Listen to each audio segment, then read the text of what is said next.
Permettez-moi tout d'abord, au nom d'ISM, au nom de tout le groupe ISM, de tous vous remercier. Vous êtes vraiment nombreux. On pensait avoir une centaine, 150 personnes.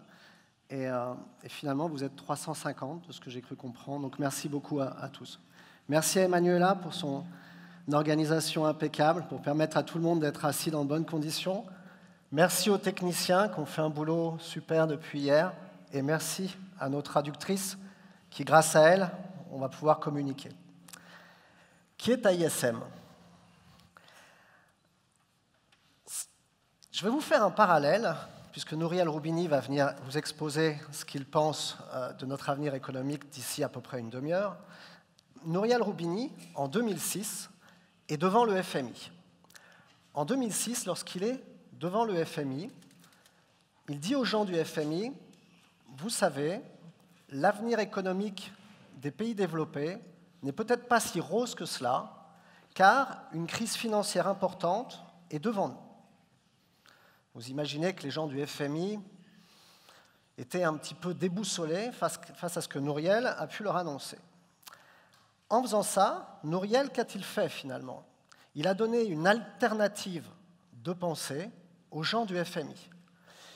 Il y avait une pensée unique à cette époque-là. Je sais que 2006, c'est un petit peu loin et que les gens des marchés financiers ont toujours la mémoire courte, mais 2006, ce sont des bourses qui s'envolent, ce sont des marchés euphoriques, ce sont des returns sur investment qui étaient incroyables. Et là, Nouriel, j'ai envie de dire, casse le jouet quelque part devant les gens du FMI. Il leur dit, mais non, vous avez un problème. Ce problème s'appelle les subprimes. Les gens du FMI ne l'ont pas cru. Ils ne l'ont absolument pas cru et ils n'ont fait rien du tout suite à ce que Nouriel leur a annoncé en 2006.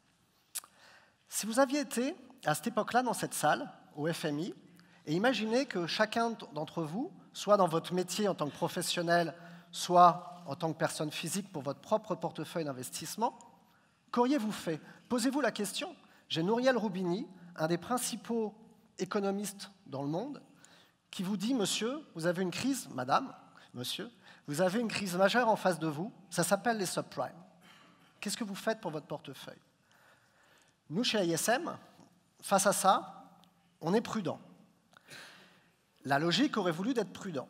La plupart des investisseurs n'ont pas été prudents en 2006 et en 2007. Alors vous allez me dire, la question était qui est ISM et je vous parle de Nouriel Roubini. Ben, c'est parce qu'en fait, on a exactement la même philosophie de pensée. ISM, c'est un A. A pour alternative, I pour investissement et S pour service. Nous rendons des services d'investissement qui se veulent alternatifs. Pourquoi alternatifs? Comme je viens de vous l'expliquer, comme Nouriel avait donné une alternative à la pensée unique pour le FMI en 2006, nous essayons de rendre des services d'investissement qui ne sont pas les mêmes services d'investissement que les autres établissements financiers ou les autres sociétés de gestion. Un petit peu après, donc Christophe à ma droite et Nicolas à ma gauche vont vous présenter deux stratégies d'investissement dites alternatives que nous avons développées au sein du groupe ISM. Dans quel but faisons-nous ces investissements alternatifs? Notre objectif est toujours le même. Notre philosophie de gestion est toujours la même. Il s'agit de contrôler le couple rendement-risque. Certains nombres d'entre vous sont des professionnels de l'investissement, d'autres sont des gens qui vont être moins professionnels de l'investissement, mais vous avez tous la conscience que quand on investit dans un actif financier, quel qu'il soit, on prend un risque. La pire des choses, c'est d'investir dans un actif qui est censé vous faire un retour sur investissement et de ne pas obtenir ce retour. Car on sait tous que les marchés sont des vagues. Ce qu'il faut essayer de faire, c'est de prendre le meilleur de la vague haussière en évitant autant que faire se peut de trop baisser dans la vague baissière. Et c'est la philosophie d'ISM. Si vous aviez une chose à retenir de ce qu'est le groupe ISM aujourd'hui, c'est ça. Donner des potentialités d'investissement aux gens, alternatives, dans le sens où on va essayer de contrôler au mieux le couple rendement-risque. Ça, c'est pour votre première question. essayer d'être bref, mais c'est difficile. Pour la deuxième, concernant... Mi è piaciuto molto quando citavi, hai fatto lo spelling del brand, la S di servizio. Credo che il miglior modo di presentarsi sia stato questo oggi, proprio il servizio è vi portiamo pensiero, vi portiamo Rubini. Complimenti, è un bel approccio, non capita tutti i giorni ed è anche il motivo per cui abbiamo scelto di essere partner. Sapete che malvolentieri Fondi Online si sposa con un unico brand, tendiamo a uscire con più partner, una delle poche volte, la seconda da quando esistiamo, negli ultimi 12 anni, che facciamo qualcosa di dedicato con una società. Credo che ci fosse il motivo per farlo et ne sono molto contento. Invece poi vorrei... Prego. Concernant le fait de venir en Italie, juste un petit mot bref, ISM Luxembourg a évidemment des clients en Europe, ça c'est absolument normal pour une société luxembourgeoise. Nous avons également des clients en Amérique du Sud, dans le Middle East et également sur la zone Asie-Pacifique. Et juste ce que je voulais vous dire, c'est que pour nous, l'Italie est un pays extrêmement important. Nous avons l'autorisation de la Banque d'Italie pour faire des services d'investissement. Et ce que l'on vient faire aujourd'hui, c'est vous permettre de rencontrer Nouriel, de l'interroger. Il se trouve que le timing est vraiment extraordinaire avec ce qui se passe un petit peu d'un point de vue économico-politique en Italie aujourd'hui. On ne l'a pas fait exprès, je vous promets, ça a été prévu de longue date. Et on est en train, l'idée était vraiment d'essayer, pour nos quelques clients italiens et pour tous les gens qui ont bien voulu se joindre à nous, de leur apporter Nouriel. Vous ne serez pas déçus, Nouriel c'est toujours une alternative de pensée, ce n'est pas la pensée commune, Nouriel c'est toujours quelque chose de différent. Je vous souhaite une excellente conférence et merci à tous.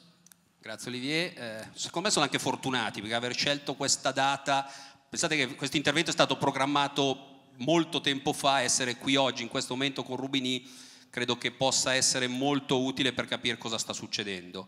Io mi prenoto già per il prossimo anno, se decidete di riportarlo rifaccio volentieri il partner e credo che anche la platea sarà disponibile a tornare. Invece passerei un po' alla A dell'alternative, che è un po' la vostra caratteristica, con Christophe Sisel, che è il gestore del fondo ISM Low Volatility. Se proprio in 2 minuti ci racconti qual è la vostra strategia e perché in questo momento avete scelto appunto di fare qualcosa di diverso. I prodotti direzionali, puramente geografici, con questi mercati lasciano il tempo che trovano, è necessario cercare delle nuove strategie più complesse, ovviamente. Loro hanno sviluppato 2 strategie proprietarie. Cominciamo con Christophe che ci presenta la sua, che è la strategia del low volatility. Christophe. Merci. Alors, je vais me mettre debout puisque nous avons quelques slides à présenter.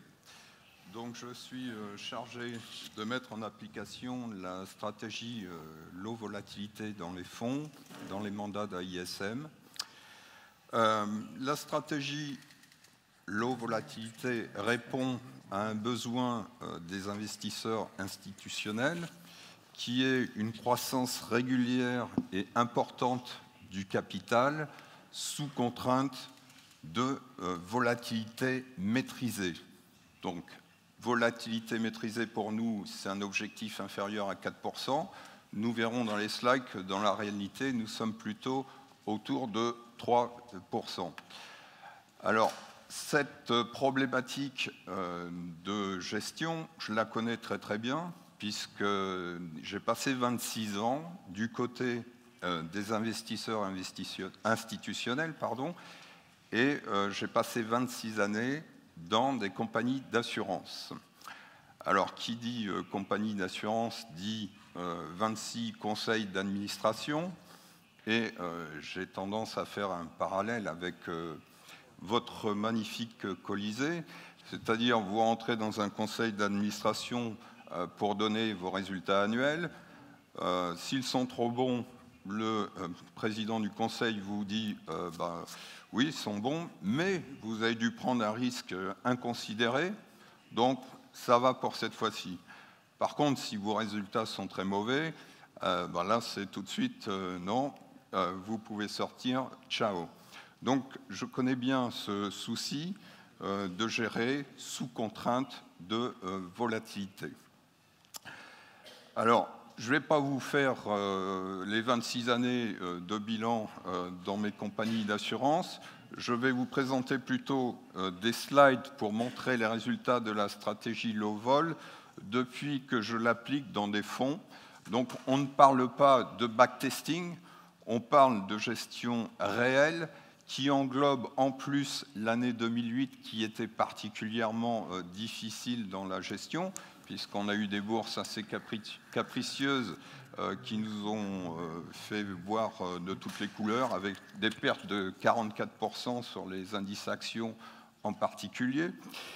Et puis, nous avons aussi un track record qui tient la route, puisqu'il commence en février 2008.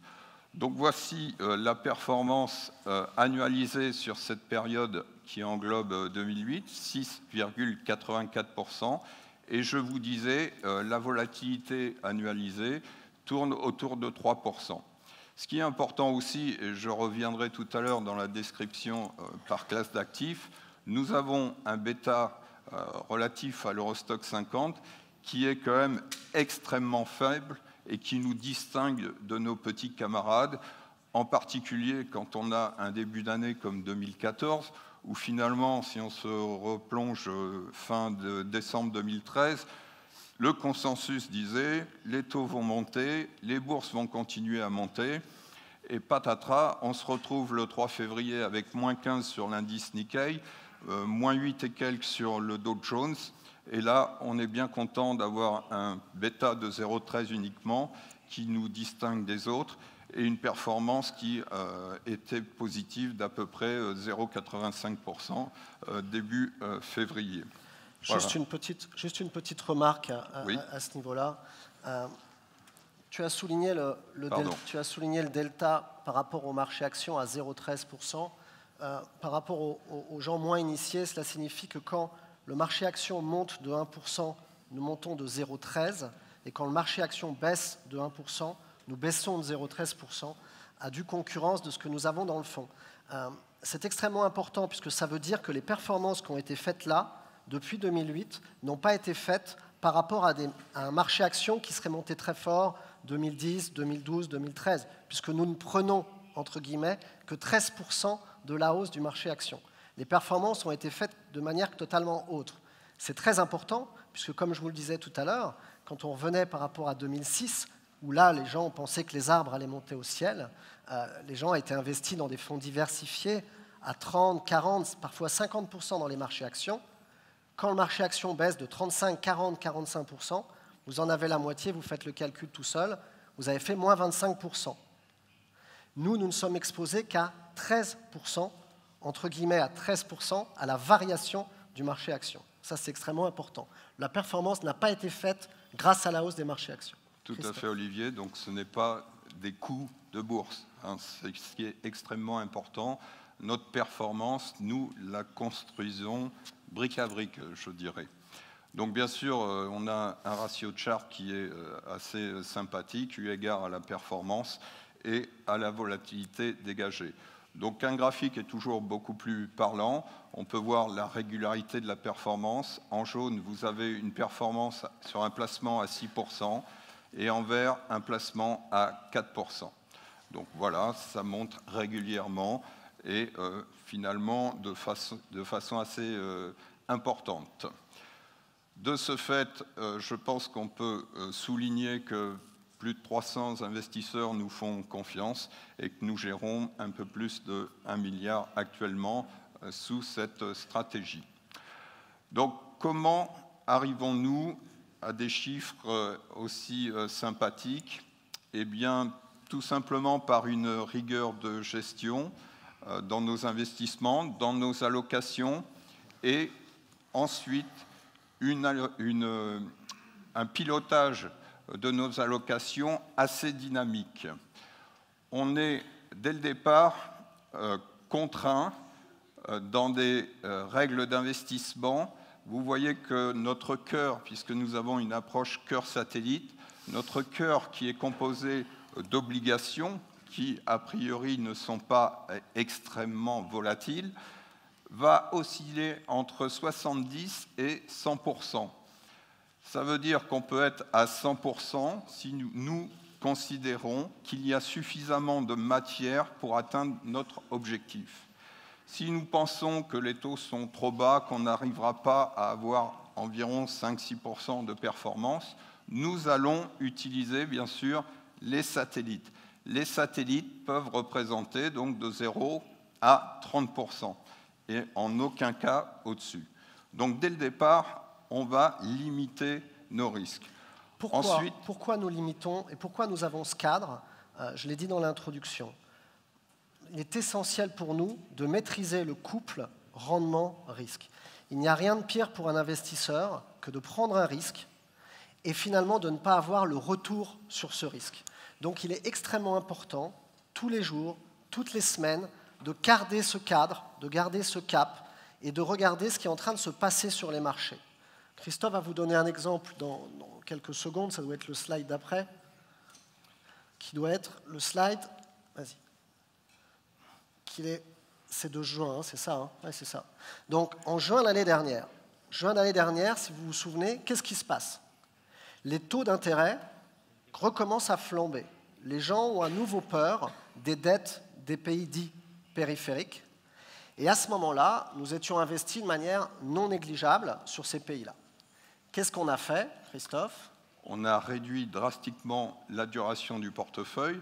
Donc on avait le choix, puisque nous fonctionnons soit directement par des couvertures sur des produits standards, des couvertures OAT, BTP ou obligations américaines. Donc c'est très facile à mettre rapidement en œuvre. Soit nous agissons directement sur le portefeuille. Et l'année dernière, nous avons fait le choix de vendre toute la partie longue de notre portefeuille. Vous voyez qu'en début d'année 2013, nous avions à peu près 7,36% sur du 10 ans et supérieur. À la fin de l'année 2013, nous ne sommes plus qu'à 2%. Par contre, tout ce qui est échéance courte, nous étions plutôt à 38% en début d'année et nous finissons l'année à environ 65%. Alors ça ne nous dérangeait pas de faire ce switch, tout simplement parce que si vous vous reportez en 2013, nous sommes allés acheter des emprunts courts. Je vous donne des exemples puisqu'on est en Italie. La Fiat 2015 à l'époque rapportait du 3,92 de rendement. On a acheté du OTE sur la Grèce, on était à 5,50 de rendement sur du 2015. On a acheté du Commune de Madrid 2015, on était à plus de 4 de rendement. Donc ça nous permettait de garder un portage extrêmement élevé sur notre portefeuille qui nous permettait d'avoir cette configuration défensive qui permet de traverser les tempêtes. Actuellement, nous avons toujours une duration très faible sur le portefeuille puisqu'elle est d'environ 2,05 années et le portage est toujours extrêmement important. On est à 4,69 de portage. Bon, grâce à un travail de recherche extrêmement important. Tous les jours, on va screener des listes entières d'obligations pour trouver la pépite, entre guillemets. Grâce également à la nouvelle casquette d'AISM qui est capable de monter des émissions primaires pour des sociétés privées, ce qui nous permet aussi de rentrer dans de bonnes conditions sur des petites émissions, mais qui sont extrêmement rémunératrices. Et actuellement, donc avec un portage de 4,69, si vous appliquez 90% du portefeuille qui est investi sur des obligations, ça va nous donner globalement environ 4% de performance par an. Bon, toutes choses égales par ailleurs, c'est vrai que les taux peuvent remonter, mais on est sur des taux courts et surtout les spreads de crédit peuvent à nouveau s'élargir. Bon, mais même si on ne fait pas 4%, on fera peut-être 3%. Voilà. Donc cette poche d'obligations est fondamentale pour nous, vous l'avez bien compris. Ensuite, nous allons investir, si encore une fois cela est nécessaire, sur des satellites. Alors les satellites, nous n'aimons pas aller, vous l'avez compris, directement prendre un risque sur les marchés actions, tout simplement parce que les marchés actions sont directionnels et imprévisibles. C'est ce que je vous disais en introduction. il n'y a pas grand monde qui pensait que le Nikkei serait 15% plus bas début 2013 ou début février 2014, pardon. Bon, donc, on n'est pas rémunéré en quelque sorte du risque que l'on prend sur les marchés actions. Il existe d'autres placements qui permettent d'avoir une espérance de gain sympathique et avec une volatilité nettement inférieure. Juste un mot, il faut on va faire assez court parce que Nouriel derrière a un avion à prendre et on ne veut pas le mettre en retard. On veut pas le mettre en retard. Io ho anche il cattivo compito di riportarvi nei tempi, perché come tutti i gestori quando parlano del loro prodotto si innamorano, andrebbero avanti 3 ore, però poi abbiamo la parte Nouriel, quindi Exactement. chiudiamo? Quindi ringrazio Christophe, quindi controllo del rischio, controllo della volatilità, grande reattività, però sempre ricerca del rendimento. Alzando invece la stina del rischio, passerei la parola adesso a Nicolas Lecaux, che invece è il gestore di un'altra strategia particolare che è la ISM Quantitative Trading Fund. Quindi anche a Nicolas chiedo se in pochi minuti riesce a presentarci le caratteristiche del suo prodotto e poi chiudiamo.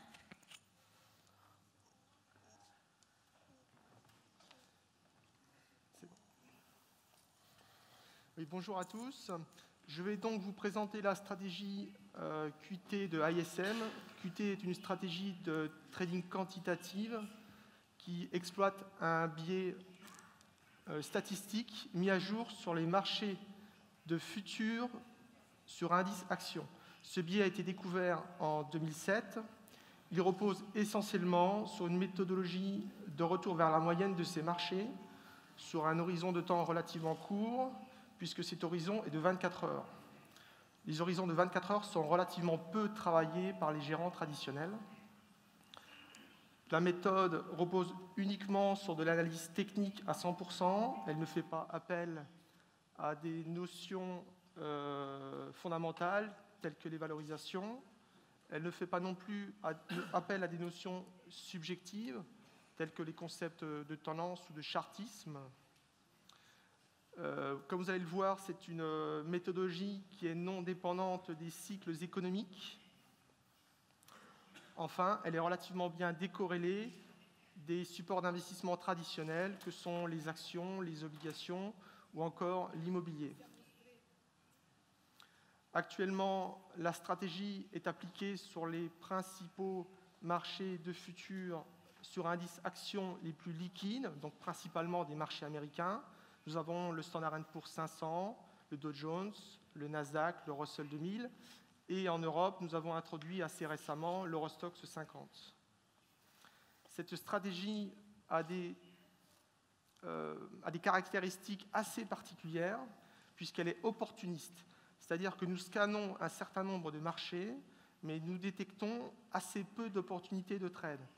Par marché que nous scannons, nous détectons entre 1 et 2 opportunités par semaine, ce qui est assez peu, puisque ces marchés sont, dans leur grande majorité du temps, relativement efficients. La durée moyenne d'un trade est également assez courte, puisqu'elle s'étale entre 8 et 24 heures. Enfin, en termes de risque, nous n'avons pas de position les week-ends, de façon à limiter les risques de gap, c'est-à-dire les risques de décalage de cours le lundi matin quand les marchés réouvrent. Et enfin, la stratégie est aujourd'hui totalement automatisée. Cette stratégie que je viens de vous décrire a été appliquée sur des comptes managés depuis 2009. Donc je suis aujourd'hui en mesure de vous présenter un track réel de cette approche. Voici le track réalisé avec cette stratégie sur 4 ans et demi pour un peu plus de 20 millions. Donc, comme vous pouvez le voir, nous avons un biais statistique qui est relativement solide, relativement fort. En termes de statistiques plus précises, sur 4 ans et demi, nous sommes à un rendement global de 47%, ce qui représente une performance annuelle moyenne de 10,31%. Le drawdown est resté relativement contenu eu égard à ce type de stratégie alternative, puisque nous sommes uniquement à moins 8,77%. La volatilité est également bien maîtrisée, puisqu'elle est autour de 9%, ce qui nous donne un ratio de Sharpe autour de 1. Enfin, nous avons eu à présent 60% des mois qui se sont révélés positifs. Grand avantage également de cette stratégie, du fait de son intervention sur des horizons de temps relativement courts de 24 heures, c'est qu'elle est relativement bien décorrélée des supports d'investissement traditionnels. Si nous faisons une comparaison avec quelques indices majeurs, en orange, par exemple, le New Edge CTA Index, qui est un indice de gestion alternative auquel la stratégie peut se rapporter, vous voyez que la corrélation est de 0,12. Autant dire que la corrélation est nulle. En ce qui concerne les marchés actions, si nous prenons le MSCI World, bien évidemment, sur 3 ans, les marchés actions ont relativement bien performé. Ça s'est fait aussi au prix d'une volatilité beaucoup plus importante. Mais la corrélation est également nulle puisqu'elle est de 0,02. Juste un petit aparté, Nicolas, excuse-moi de te couper. Vous voyez que nous avons une alternative d'investissement par rapport à l'introduction que je vous ai faite tout à l'heure, avec à droite Christophe, qui bâtit un portefeuille complètement traditionnel, à base d'obligations, à base de temps en temps un petit peu de fonds, un petit peu de produits structurés, un petit peu d'actions et une grande vigilance sur les marchés. Si vous vous souvenez de la corrélation de Christophe avec le marché action, c'était 0,13. 0,13, il n'y a quasiment pas de corrélation. Une stratégie alternative, complètement différente, est celle d'un pur modèle mathématique. Nicolas n'est pas un économiste, vous l'aurez après l'économiste. Nicolas est un pur mathématicien, c'est un pur matheux. Et Nicolas a trouvé un biais statistique qui, je peux vous l'assurer, fonctionne réellement. On en voit les performances. Et regardez la corrélation que nous avons, 0,12. C'est exactement la même. Donc vous avez deux stratégies, j'allais dire quasiment opposées. Une stratégie pure investissement traditionnel et une stratégie pure matheuse, pure investissement soit short, soit long, sur les marchés de futur, avec une maîtrise du risque. Et vous savez que, en tant que chairman, je pense que vous l'avez compris, je suis très attaché à cette notion-là. Nous n'avons aucun risque de nous faire piéger, de nous faire, j'allais dire, loquer, c'est un mot anglais, je suis désolé, mais nous faire loquer sur cette stratégie, puisqu'il y a une liquidité totale et qu'on a des trades entre 8 heures et 30 heures. Entre 8 et 24 heures. 24 heures. Donc, on n'a aucun problème de liquidité. Deux stratégies opposées, deux corrélations quasiment nulles sur les marchés actions. J'espère qu'on n'est pas en 2006, au même moment que Nouriel, mais en tout cas, personnellement, je préfère les stratégies qui ne sont pas corrélées avec le marché action que les stratégies qui sont fortement corrélées. Je t'ai coupé, excuse-moi. Donc, même chose également pour les marchés obligataires. La corrélation est nulle puisqu'elle est de 0,07. Pour en terminer un peu avec cette présentation, je dirais simplement donc la stratégie alternative de ASM permet d'exploiter un biais statistique relativement singulier. C'est une stratégie très atypique puisque nous avons des détentions relativement courtes, inférieures à 24 heures. C'est une stratégie qui a prouvé sa solidité, puisque nous avons un track réel de 4 ans et demi, particulièrement solide, avec une décorrélation totale. Donc je pense qu'elle peut parfaitement jouer son rôle dans les portefeuilles qui sont traditionnellement relativement bien investis dans les supports traditionnels, que sont les obligations, les actions ou les marchés immobiliers. Je vous remercie. Si vous avez des questions, je suis à votre disposition. Grazie Nicola. Prima di lasciare la parola a Caris Gaillet, che è il presidente di ASM Lussemburgo e che ci introdurrà Rubini, mi permetto una piccola nota di servizio. Innanzitutto il team sarà a vostra disposizione nel pranzo finale per qualsiasi dubbio o domanda, sono qui, quindi qualsiasi curiosità abbiate sono a vostra disposizione. Un piccolo spot anche, noi da stamattina che registriamo interviste, quindi se avrete voglia di sentire altri pareri, altre voci, altre realtà che ci ha raccontato Rubini, sia sul nostro sito Fondi Online e Videofinanza, sia sul prossimo numero di Fondi e SICAV, che ricordo potete trovare sia su internet che con l'app gratuita su iPad, dedicheremo ampio spazio a quanto ci ha raccontato. Siamo qua dalle 7, stamattina la sveglia alle 6:15, mi sembra andare a sciare, è stato un attimino traumatizzante, però devo dire che ne valeva la pena perché ci ha dato delle chiavi di lettura che penso riprenderà anche adesso molto interessanti. Karim, a questo punto la parola a te per introdurre la guest star della giornata, Nouriel Roubini. Per conquistare direi conquistare un mercato un po' come conquistare una donna, quindi io vi parlerò nella sua lingua, quindi in italiano.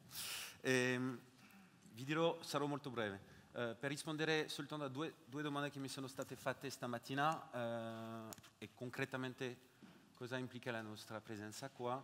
Volevo farvi presente che le due strategie alternative che vi sono state presentate verranno disponibili e saranno disponibili fra poco sul mercato italiano, sono già state approvate per i clienti istituzionali e certi clienti istituzionali italiani sono già investiti.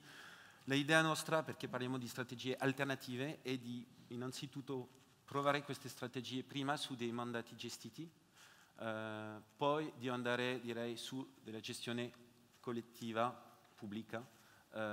Noi essendo francesi abbiamo cominciato prima dal mercato francese che conosciamo abbastanza bene, poi siamo stati autorizzati sulla clientela istituzionale italiana recentemente e vogliamo approfittare del nuovo segmento di borsa italiana che permette poi di aprire i due fondi corrispondenti ai clienti che hanno un conto corrente titoli qua in Italia, dove la mia compliance officer è qua. Mi sa che saremo approvati normalmente dentro fine giugno?